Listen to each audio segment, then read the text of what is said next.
اسی طرح المرجع الاعلیٰ یہ ایک ٹائٹل ہے جو جس کا اطلاق ہوتا ہے ہر وہ شخص جس کو آیت اللہ العظمیٰ کہا جائے، یعنی آیت اللہ العظمیٰ کہا جائے، مرجع اعلیٰ کہا جائے یا مرجع تقلید کہا جائے، وہ شخص جو درجہ اجتہاد کے سب سے اوپر درجے پہ پہنچ گیا ہے اور اس کے بعد لوگ اس کی تقلید میں آ جائے۔ یہاں پر پھر تھوڑی سی وضاحت کروں تو اس کو ولی فقیہ بھی کہا جائے گا۔ پھر کچھ دوست اعتراض کریں گے کہ آپ کو ولی فقیہ کا مطلب پتہ نہیں ہے، یہ اصطلاح استعمال کر رہے ہیں، تو بھائی ولی فقیہ جو ہے یہ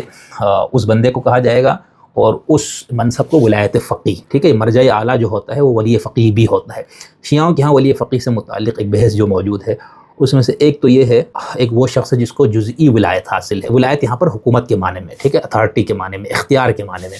جس طرح من کنت مولا میں سنی شیعوں کا جھگڑا ہے نا کہ وہ مولا سے مراد کیا ہے، تو یہاں پر ولی فقیہ سے مراد ہوتا ہے کہ وہ شخص جو درجہ اجتہاد تک اس کو نائب امام بھی کہا جائے گا۔ مرجع اعلیٰ کہیں، ولی فقیہ کہیں، نائب امام کا گل ایک ہی ہے۔ اب ولی فقیہ، مرجع اعلیٰ یا آیت اللہ العظمیٰ کی دو طرح کے لوگ ہوں گے۔ ایک تو وہ جس کو امور حسبیہ میں حق ولایت حاصل ہے، یعنی جس طرح ایک باپ کو جب تک اس کا بچہ نابالغ ہے اس کو ولایت کا حق حاصل ہے، یعنی اس کی دیکھ بھال، انتظام وہ کرے گا، تعلیم، تربیت، کھانا پینا سب کچھ، وہ اس کا ولی ہو گیا باپ۔ ایک طرح سے اس کو اس کے اوپر ایک اتھارٹی بھی حاصل ہو جاتی ہے۔ تو یہ دونوں چیزیں، اس طرح جو ولی فقیہ امور حسبیہ میں ہوتا ہے اس کو اپنے مقلد پر ایک اتھارٹی حاصل ہے، لیکن چند مختص معاملات میں۔ جب اسی ولی فقیہ کو آپ ایک سیاسی اقتدار اور اتھارٹی بھی دے دیں، یعنی کسی ملک کا، کسی ریاست کو سربراہ بھی بن جائے، تو یہ ولی فقیہ مطلق بھی اس کو کہا جاتا ہے، اور اس عہدے کو ولایت فقیہ مطلقہ کہا جاتا ہے۔ یعنی مطلقہ کا مطلب ہوتا ہے ایبسلوٹ اتھارٹی، یعنی اس کی امام خمینی نے بہت خوبصورت وہ کیا کہ جو کچھ امام کا حق ہے وہ ولی فقیہ کا حق ہے، ولی فقیہ مطلق کا،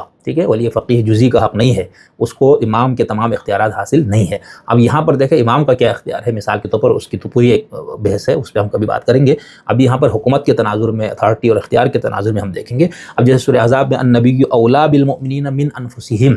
کہ ایک امتی کو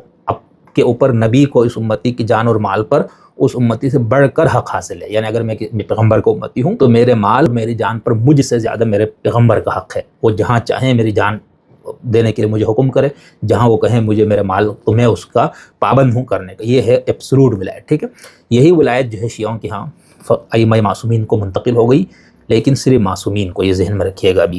اس کے اندر یہ بہت خطرناک ہوتا ہے۔ اس طرح کی اتھارٹی اور اختیار کے لیے ضروری ہے کہ آدمی معصوم ہو، خدا نے اس کو مقرر کر دیا ہو، تمام تر بشر ہونے کے باوجود تمام بشری لغزشوں سے، خواہشات نفس سے، کمزوریوں سے وہ مبرہ ہو، ورنہ اس طرح کی ایبسلوٹ اتھارٹی جو خدا کی ہے کسی انسان کو دینا یہ تباہ کن ہوتا ہے۔ تو یہاں کہ ہاں یہ ہوا